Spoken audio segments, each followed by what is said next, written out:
એક જંગલમાં એક ઝાડની ઉપર ઊંચી ડાળે એક નાનકડું પક્ષી બેઠું હતું. તે એક ડાળેથી બીજી ડાળે કૂદતું, પછી ત્રીજી ડાળે. તે નિર્ભય થઈને પ્રકૃતિનો આનંદ માણી રહ્યું હતું. અચાનકથી જંગલમાં તૂફાન આવી ગયું. પવન એટલો જોરથી ફૂંકાવા લાગ્યો કે જાણે વૃક્ષ તૂટીને પડી જશે. પણ તે નાનકડા પક્ષીને કોઈ જાતનો ડર નહોતો. એને વિશ્વાસ હતો કે તે તૂફાનથી પોતાને બચાવી લેશે. જો એક ડાળી તૂટી ગઈ તો એ બીજી ડાળે બેસી જશે. જંગલમાં ના તો વૃક્ષોની કમી હતી કે ના ડાળીઓની કમી હતી. તે પક્ષી જાણે છે પોતાની શક્તિને. તેની પાસે ઉડવા માટે પાંખો છે અને એ જ પાંખો તેની શક્તિ છે. એ જ તેનો વિશ્વાસ છે. મિત્રો, મુસીબત આવે તો એ જ નાનકડા પક્ષીની જેમ નિર્ભયતાથી સામનો કરો.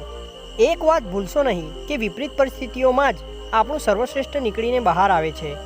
યાદ રાખજો કે પતંગ હવાની વિરુદ્ધ દિશામાં જ ઉડે છે.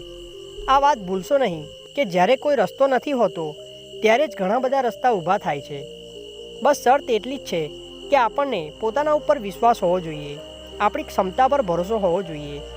બીજી વાર્તામાં મળીશું મિત્રો. ત્યાં સુધી મસ્ત રહો, ખુશ રહો.